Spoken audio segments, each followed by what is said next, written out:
College athletes getting paid. Athletic departments spending millions on salaries. The NCAA and its members doling out billions in back payment to athletes. All of that is now on the table after a game-changing decision by the NCAA.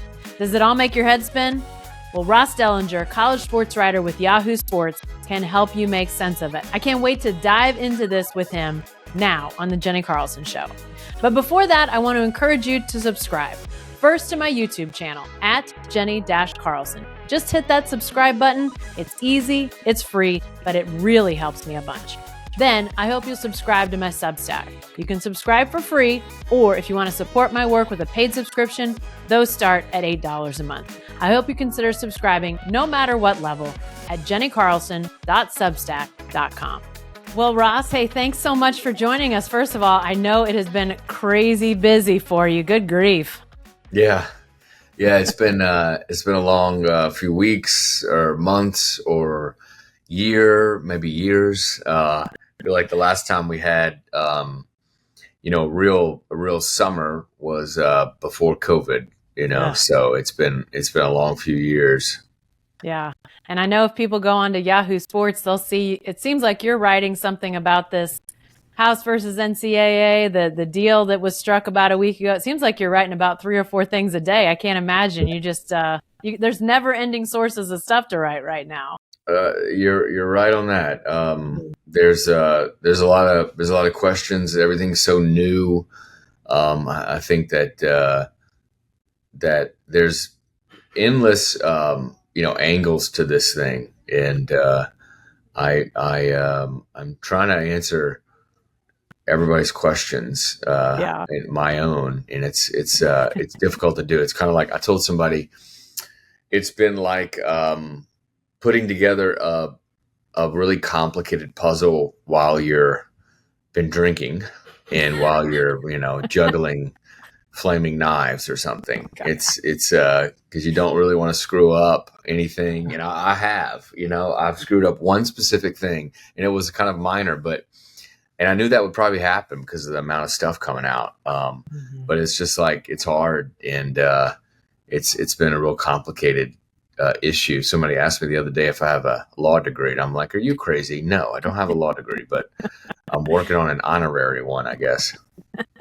Exactly. Well, the fact that you're dealing with a lot of questions makes me feel better, and should probably make fans out there feel better that they might have questions. Obviously, they can go to Yahoo Sports, read up on your stuff, but let's start kind of basic if you're okay with that. A week ago, obviously the news comes out, college football or college sports world is changing. If there's a college fan out there who maybe is struggling to wrap their arms around this, what do they need to know? What are the basics about just what's going to change after the announcement of a week ago Friday? Yeah. Well, the settlement, was really like 2 parts. Right? There's the back part that really fans aren't going to necessarily feel. I mean, I don't think, and that's $2.77 billion to former athletes to recover NIL that they would have gotten before NIL was implemented. And then there's the forward part, which certainly is an impact on a lot of fans and their specific schools. I think that there's a lot underneath the new model going forward. There's certainly a ton of concepts below that. I can imagine it kind of like a tree, and below that you got all these branches off of it and branches off of that, those branches, and etc. And I think one of the obviously the main branch on this new model is a revenue share, where schools can share revenue if they want, can share revenue with athletes. And it's a percentage of an average of Power 5 revenue streams. And that is not really known specifically yet, although I have some documents, but I think things could change. But the early documents I got were that the average Power 5 revenue streams that they're coming up with is about $98 to $100 million per year. And so you take 22% of that. That's the number. So it's around 22 million is the cap. That's how they're getting that cap. So basically, to boil it all down, schools can share $22 million a year with their athletes starting in probably July or August 2025. So that's the main kind of part of this. But then there's other branches like the scholarship and roster changes coming as well.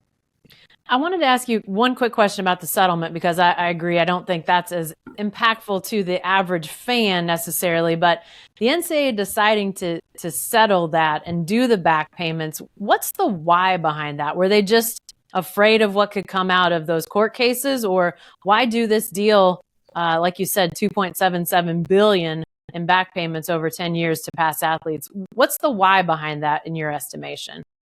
Well, I think given past the NCAA's past record in court, probably offered the most significant reason to do this, and that is a lot of losses in court, specifically at the Supreme Court, where basically one of the Supreme Court justices, Kavanaugh, said the NCAA is basically running an illegal organization because they don't share compensation with specifically those athletes that produce money or generate money, like football, men's basketball, and some other things. So I think they saw the record and thought they probably shouldn't give this one a fight, and should finally, for once and for all, at least that's what the thought is, that they could get some stability by settling and maybe prevent more litigation in the future. So that's probably the top reason. Yeah. As far as the decision to do payouts to athletes, that 22%, so whatever that number will end up being, 21 something million or 22 something million.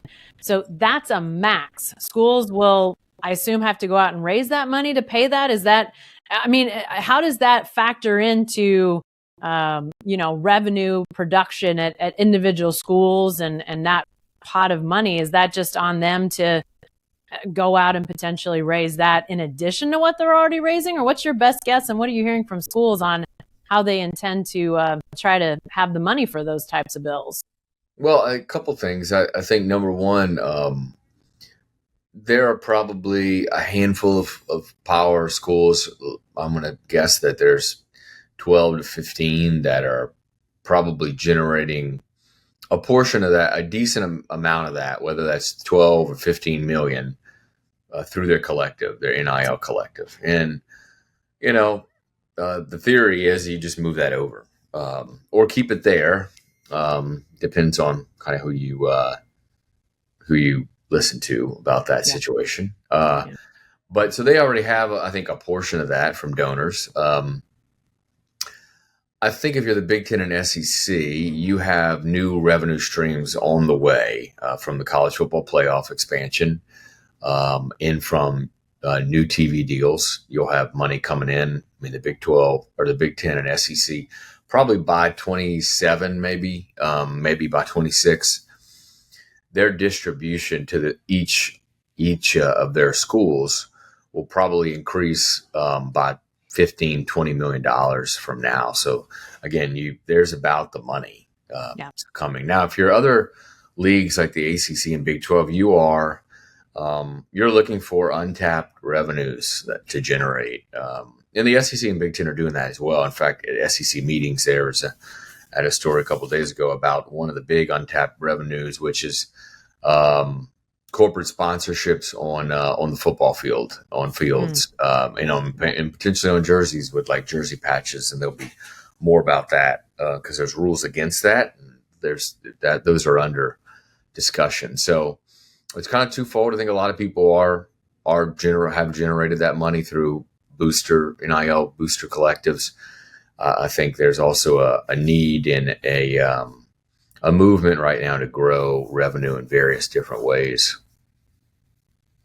Lots to unpack in that. The first thing that comes to mind is you said like 12 to 15 schools might already be, somewhere getting towards that 21, 22 million. Then the SEC, Big 10 sounds like we're starting to talk about separation of the really haves and then the middle halves. Is that where we're headed, Ross? I mean, it seems like you've got some schools that the idea of generating 20 something extra million, maybe not too high a bar, but that's not everybody in college athletics for sure. Yeah, we've. I feel like it's been moving in this direction for quite some time. Every change in college athletics the last several years has really benefited the rich and those with more resources, and so you're starting to see pretty serious gaps, whether that's from FCS and FBS gap there, or the Group of Five and the Power Four gap. And then, yeah, there's definitely a new gap forming within the Power Four with the Big Ten and SEC. Yeah. And Greg Sankey said at SEC meetings that he believes Division I can all stay together and be preserved, and the March Madness, the basketball tournament, can be preserved. That kind of binds everybody together. But you are going to see some pretty serious modifications to rulemaking and rule enforcement for the Power Four. Many of those rules and models and all that created probably by the Big Ten and SEC, who formed a joint advisory board, and we'll begin meeting, or we'll continue meeting this summer about a lot of this stuff. So you'll see a separate, whether it's a separate subdivision, I don't know, but there will be a separate entity where the Power Four will have their own committees and make their own rules. And obviously, they'll share revenue. And I think others can opt into that. It doesn't mean that the Power Four can't compete with others. They'll probably opt into that. There's probably, I don't know, 5 to 7 to 10 Group of Five schools you could see paying at least some of this revenue, and maybe they'll opt in, or maybe they'll just pay the revenue and not opt into some of these rules and such. But I do think, you are seeing a growing gap, and, the biggest question mark probably is, when is that gap become so big that there is no more competition between the Power Four and the Group of Five? I think we're getting closer probably to that being a reality. Yeah. I know a lot of questions are left unanswered, so I may be opening a can of worms here with these next few questions, but have you gotten any sense of what, I don't even know if this is the right term, but salary caps on sports or by team? Has any of that started to become clear? Because, obviously that 21 to 22 million, a big chunk will likely be football, but how is that going to look sport to sport? Is there a sense of just what that's going to break down like? Well, how to distribute the revenue is certainly a big issue with a lot of different question marks underneath it. It's kind of like, again, I use that tree and that branch, like it's a branch here, and there are a bunch of branches underneath it that will determine how you distribute the revenue. And the biggest one is Title IX, the federal law that requires equal opportunity and benefits for men and women athletes. And there's a question how Title IX is applied in a revenue sharing model. And,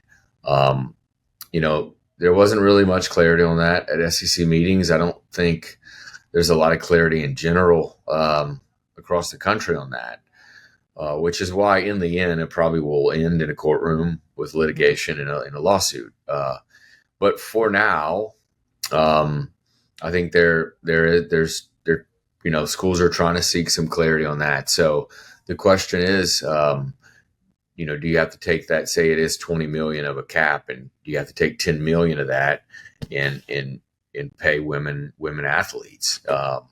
And while Title IX has certainly been an incredibly good thing for the United States, especially in the Olympic movement and women athletes in general, administrators will tell you that splitting giving 10 million in revenue share to women's athletes that probably their sports combined to lose. It depends on the school, but 20, 30, 40 million dollars.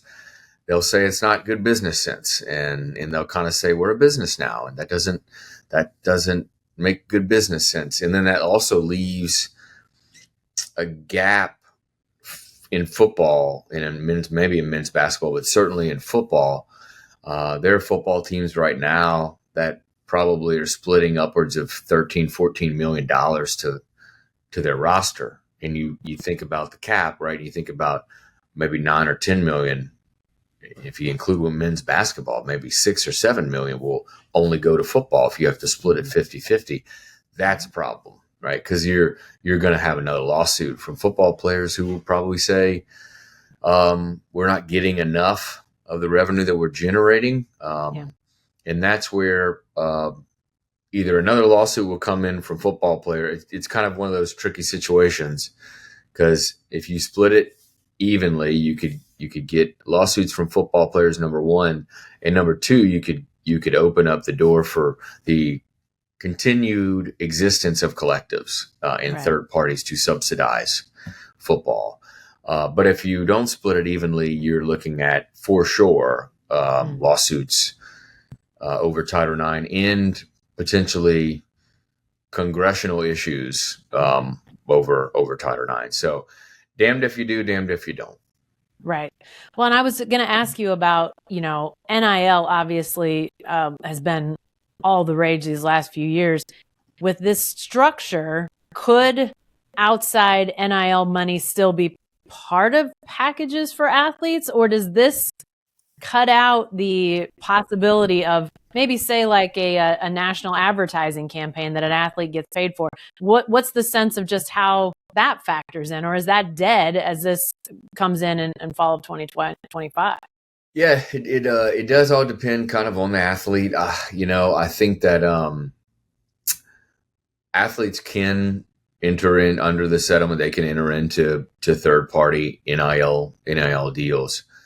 They will those NIL deals will probably have to be disclosed and then run through a clearinghouse, where this new clearinghouse that's probably going to be outside the NCAA. It'll probably be a third party clearinghouse / enforcement arm to enforce this new model and make sure programs are not going over the cap, but also that that athletes are signing real and true NIL deals, what they call true NIL deals based on fair market value.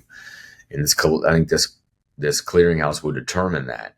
So if it's true NIL, if it can be proven to be real NIL, athletes can enter those, are allowed to enter those agreements with outside third parties. There's certainly a question if this clearinghouse will have enough, in this enforcement arm, will have enough teeth to really enforce the rules, especially around boosters. If boosters are prohibited from entering deals with athletes, if a booster is a business owner and wants to enter an NIL deal, which is a lot of the case right now through collectives, what's happening through collectives, can they do that? They'd have to prove that it's a real NIL deal, and they have to prove that the athlete is getting fair market rate compared to others in the community, in the region. So the answer to your question obviously is yes, but it does come with some questions. I think that another part of this is if schools choose to buy their athletes exclusive rights, which is a possibility. And that would mean that athletes can't do third-party NIL deals. But it also means that schools, and this is an incentive for schools to bring collectives in-house, it's an incentive in the way that schools can go out on their own, or perhaps use an agency to get true NIL deals for athletes that don't count against the cap. And those third-party NIL deals wouldn't count against the cap. It's a way to actually expand the cap. So I use a example, an AD told me, if you if you plan on paying a quarterback $150,000 a year, you pay them $100,000 that goes against the cap, and then you go out in that $100,000 is purchasing their NIL, and you go out and sublicense their NIL through some corporation or business and get an extra $50,000 that goes to the athlete and doesn't count against the cap, is how I've been told it will work. So really, that athlete's getting $150,000, $100,000 counts against the cap. So that was a long way of answering your question.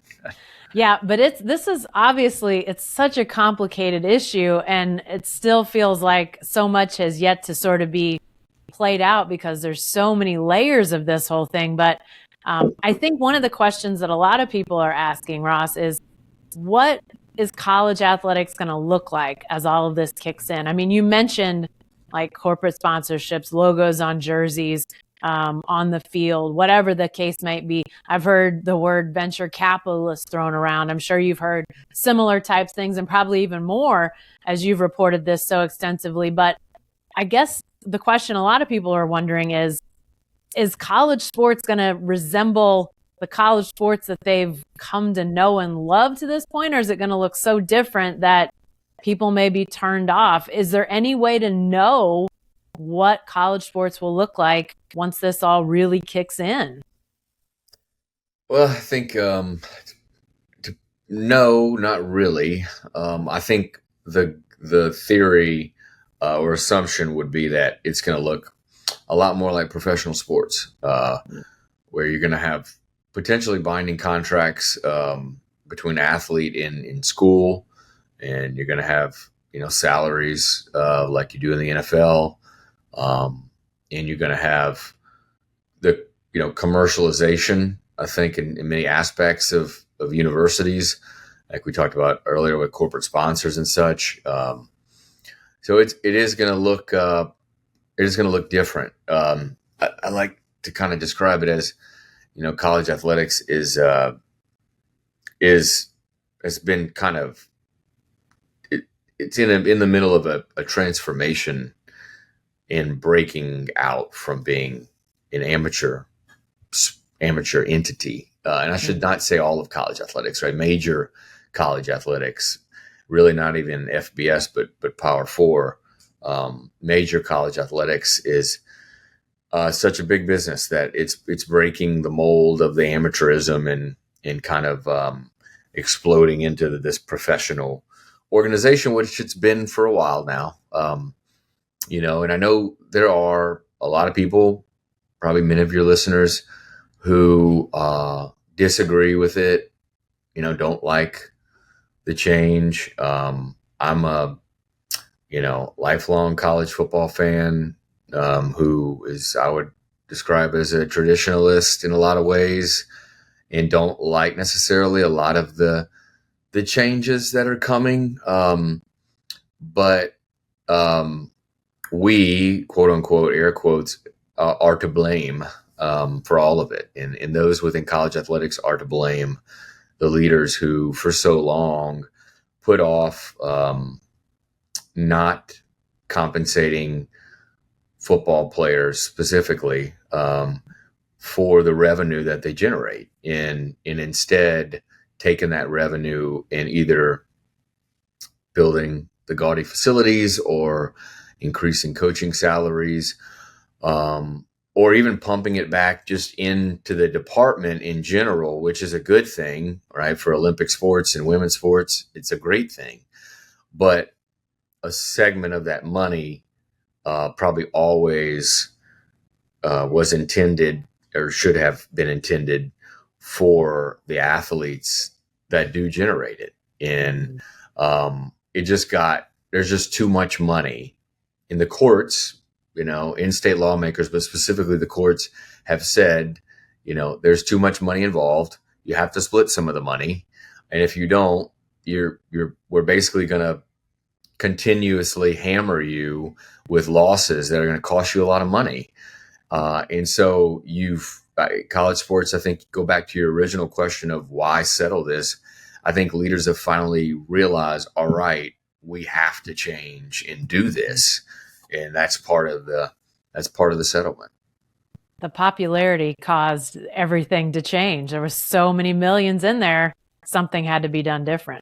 TV money, ticket sales, sponsorships, those three, and those are the three things that those are the revenue and donations too, of course, right? But donations aren't a part of the formula to get to the cap, but those other things are ticket sales, the TV rights, and the sponsorships, and those. The average, I said it earlier, I think it's around $100 million. Those things generate about $100 million. That's the average across power conferences. I realize that athletes get the tuition and room and board and all that stuff and Alston money. They get a lot of that. If you total it up, they get about 20% of that $100 million right now. But that obviously, isn't enough for many. And that's why you have that extra 22% to get the amount closer to what would be a normal collective bargaining amount, which is around 50%. Yeah. Hey, before we let you out of here, Ross, one last question. What is your biggest unanswered question at this point? Maybe you've already alluded to it, maybe not, but what are you most curious to see ironed out at this point in all things related to what we've got going on? It's definitely Title IX, and that would just determine so much how a school distributes the money, and that's kind of the most important part here is how Title IX applies, and if the revenue needs to be split 50-50 or not, and I think that will also determine the future probably of collectives. And the way we're going to get a determination on Title IX probably is through the court system eventually. But right now, I think most college leaders are kind of under the impression that they will have to operate and satisfy Title IX. And that means just getting as close to the 50-50 as you can, which probably means one of the intentions of this settlement, which would be the elimination of collectives, is probably not going to happen. It's fascinating stuff. I know we're only just beginning, so I hope this isn't the last time that we get you on the show to discuss all this. But before we let you out of here, tell people where they can find all your great content. We know Yahoo Sports, but where can people find you? Yeah, you can go to Yahoo Sports for a lot of the stories, but obviously I'm active and post everything on social media on X now, so you can find me. It's just my name, Ross Dellinger. Awesome. Well, hey, thanks, Ross, again. This is great. Catch your breath if you can, but man, keeping us informed on all this has been great. Thanks for your time on this. No problem. That's all the time we've got today. Remember to subscribe to my YouTube channel at Jenni-Carlson and my Substack, jennicarlson.substack.com. I appreciate your support. I cannot do this without you. Thanks for being here, and we'll see you next time.